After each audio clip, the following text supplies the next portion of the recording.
Assalamualaikum warahmatullahi wabarakatuh.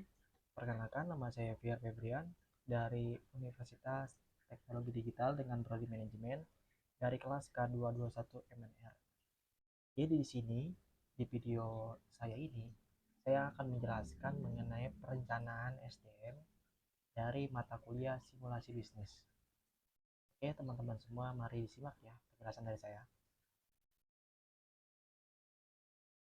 Nah, dari perencanaan SDM, kita akan membahas topik pembahasan.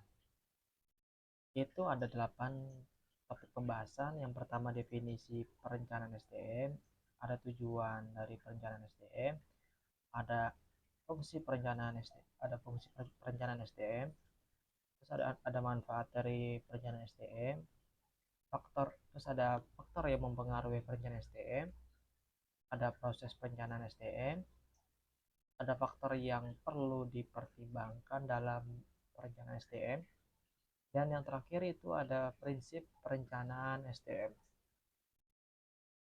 Oke, kita langsung masuk mengenai definisi perencanaan SDM. Definisi perencanaan SDM.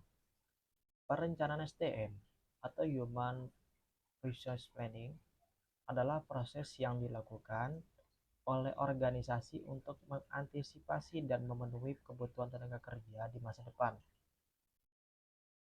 Jadi perencanaan SDM itu memiliki tujuan untuk memastikan bahwa organisasi memiliki jumlah karyawan yang tepat dan memiliki keahlian, pengetahuan, dan kompetensi yang dibutuhkan untuk mencapai tujuan organisasi.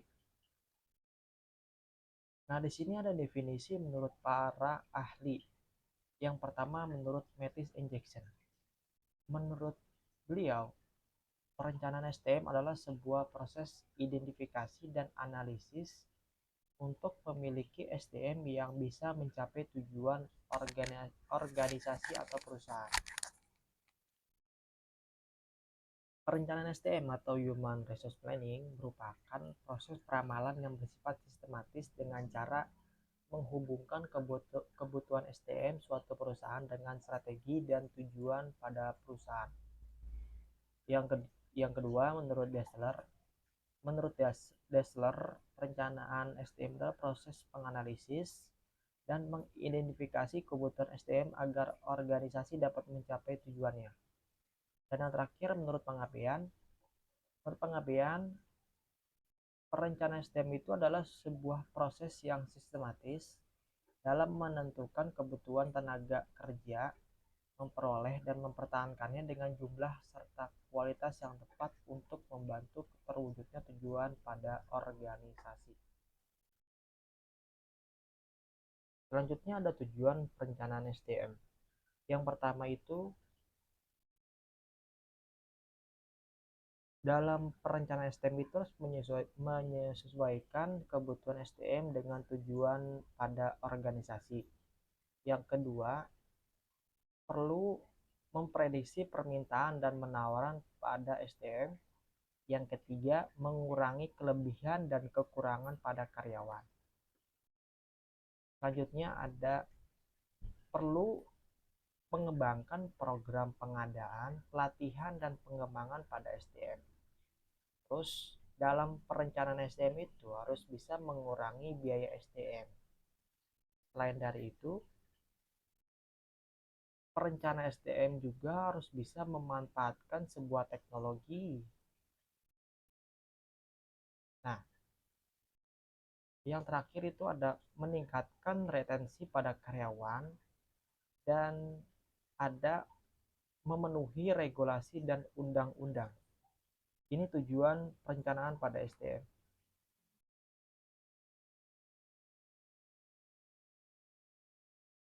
Selanjutnya ada fungsi perencanaan SDM.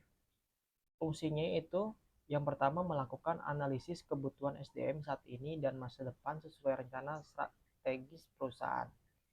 Terus yang kedua, merancang program rekrutmen dan seleksi untuk mendapatkan SDM yang kompeten. Terus menyusun program pelatihan dan pengembangan untuk meningkatkan kompetensi pada SDM. Yang terakhir, mengalokasikan anggaran yang dibutuhkan untuk program-program pada SDM. Nah, di sini ada manfaat perencanaan SDM. Manfaat itu yang pertama, perencanaan SDM memastikan ketersediaan talenta yang dibutuhkan pada perusahaan. Yang kedua, perencanaan SDM meningkatkan efektivitas proses rekrutmen dan seleksi. Yang ketiga, perencanaan SDM membantu mengemban dan retensi talenta pada perusahaan. Yang keempat, perencanaan SDM mengoptimalkan penggunaan anggaran pada SDM. Yang kelima, perencanaan SDM meningkatkan produktivitas karyawan dan perusahaan.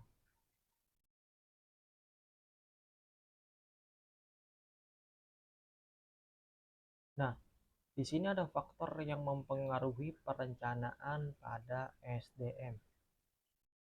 Yang pertama, visi, misi, dan strategi pada perusahaan. Visi, misi, dan strategi pada perusahaan menjadi acuan utama dalam perencanaan SDM.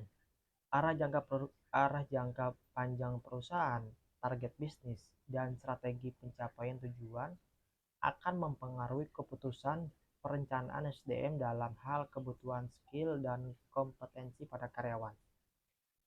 Yang kedua, keadaan internal pada perusahaan. Kondisi internal perusahaan seperti struktur organisasi, sumber daya, teknologi, budaya, kerja, dan keuangan perusahaan akan berdampak pada perencanaan SDM. Perencanaan perlu diperlukan sesuai dengan kondisi internal agar efektif mendukung pencapaian tujuan pada perusahaan. Yang ketiga, analisis kebutuhan SDM. Analisis mendalam tentang kebutuhan SDM saat ini dan masa depan dari segi jumlah, kompetensi, dan posisi yang perlu diisi menjadi faktor yang penting dalam perencanaan SDM yang akurat dan tepat sasaran. Yang keempat, ketersediaan anggaran. Anggaran merupakan pertimbangan utama dalam menyusun program perencanaan dan pengembangan SDM. Kemampuan pembiayaan perusahaan akan mempengaruhi skala dan cakupan program SDM yang dapat dijalankan. Yang kelima, peraturan dan kebijakan pemerintah. Peraturan ketenagakerjaan, kebijakan afirmasi, hingga kondisi sosial politik di lokasi operasional perusahaan perlu diperhatikan dalam perencanaan SDM agar selaras dengan kebijakan dan regulasi yang berlaku. Yang keenam, situasi sosial, politik, dan ekonomi. Tren industri, perkembangan teknologi, dan kondisi pasar tenaga kerja perlu dipantau untuk memastikan perencanaan SDM selaras dengan situasi terkini yang dapat mempengaruhi ketersediaan talenta dan skill yang dibutuhkan pada perusahaan. Yang ketujuh, kondisi pasar tenaga kerja.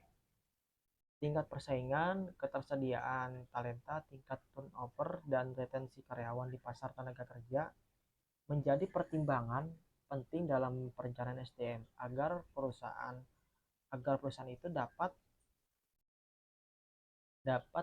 mendapatkan dan mempertahankan talenta yang terbaik pada karyawan. Selanjutnya ada proses perencanaan SDM. Secara garis besar, proses perencanaan SDM itu terbagi menjadi 4 langkah. Yang pertama itu mengenali ketersediaan tenaga kerja saat ini. Yang kedua, menghitung kebutuhan SDM di masa mendatang. Yang ketiga, menentukan perkiraan permintaan SDM.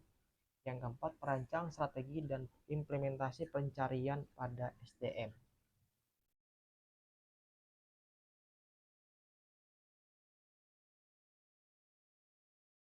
Faktor yang perlu dipertimbangkan dalam perencanaan SDM. Yang pertama ada pertumbuhan atau growth. Yang kedua ada perubahan atau change. Yang ketiga teknologi. Yang pertama, pertumbuhan atau growth. Dalam melakukan perencanaan SDM, Penting juga bagi para XR untuk mempertimbangkan faktor pertumbuhan finansial dan kebutuhan perusahaan. Jadi, dalam pertumbuhan ini, kita ini harus bisa melihat dari faktor pertumbuhan finansial dan kebutuhan pada perusahaannya. Yang kedua, perubahan atau change. Perubahan bisa terjadi kapanpun. Ketika perusahaan sedang mengalami perubahan, diusahakan agar XR itu memiliki fleksibilitas agar bisa memenuhi kebutuhan perusahaan dengan lebih baik. Yang ketiga, teknologi. Di era yang didominasi oleh teknologi ini, penting bagi para XR untuk memahami pentingnya fungsi dan peran pada teknologi dalam operasional perusahaan. Nah, yang ke ini ada prinsip perencanaan SDM. Terdapat beberapa prinsip dalam perencanaan SDM, yaitu ada sistematis dan logis. Sebuah perencanaan harus dibuat secara sistematis dan logis, memiliki langkah dan tata aturan yang lazim dipakai. Disusun berdasarkan data dan informasi yang valid dan masuk akal. Tidak dikira-kira atau direkayasa tanpa data. Dengan demikian maka dapat dipertanggungjawabkan dan mudah dipahami oleh siapa saja yang memerlukannya. Yang kedua itu komprehensif. Dalam perencanaan SDM harus mencakup berbagai hal yang berkaitan agar cakupannya luas dan menyeluruh atau komprehensif. Hal tersebut supaya tidak terjadi kondisi yang parsial yang akan mengakibatkan kerugian pada perusahaan. Perencanaan SDM yang komprehensif akan memberikan penjaminan efektivitas ketersediaan pegawai secara berkelanjutan. Yang ketiga, futuristik. Perencanaan SDM disiapkan untuk antisipasi masa depan dengan mempertimbangkan masa lalu dan masa kini. Antisipasi dibuat berbasis kecenderungan yang diperoleh dari hasil analisis data dan informasi yang tepat. Oleh karena itu, perencanaan harus mampu menggambarkan situasi masa depan yang menjadi kebutuhan pada perusahaan. Terus ada dinamis. Tidak ada sesuatu yang sempurna termasuk perencanaan SDM. Walaupun sudah dibuat berbasis data dan informasi selengkap mungkin, namun di era perkembangan teknologi yang cepat dan masif ini, banyak hal yang mengalami aneka perubahan yang begitu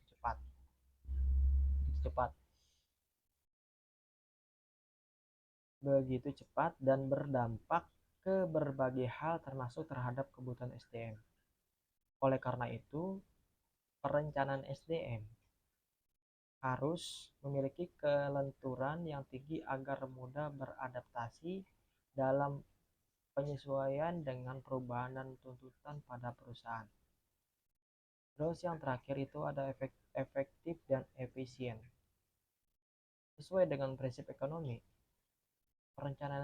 perencanaan SDM harus efektif dan efisien. Dalam hal ini, perencanaan harus dapat mencapai sasaran dan tujuan dalam mendukung perusahaan untuk menjamin ketersediaan pegawai dengan memanfaatkan biaya seminimal mungkin secara proporsional. Ya, mungkin itu aja penjelasan singkat dari saya mengenai perencanaan SDM. Bila mana ada kata yang kurang berkenan, mohon dimaafkan. Saya sangat berterima kasih kepada Pak Angga selaku dosen pengampu simulasi bisnis pada semester ini. Mudah-mudahan di semester ini kita semua selalu diberikan kesehatan, dan saya sangat berterima kasih kepada Pak Angga yang sudah memberikan materi dari awal sampai akhir ini. Semoga ilmu yang Bapak sampaikan ini bermanfaat dan bisa diimplementasikan di di kehidupan sehari-hari. Sekian dari saya. Assalamualaikum warahmatullahi wabarakatuh.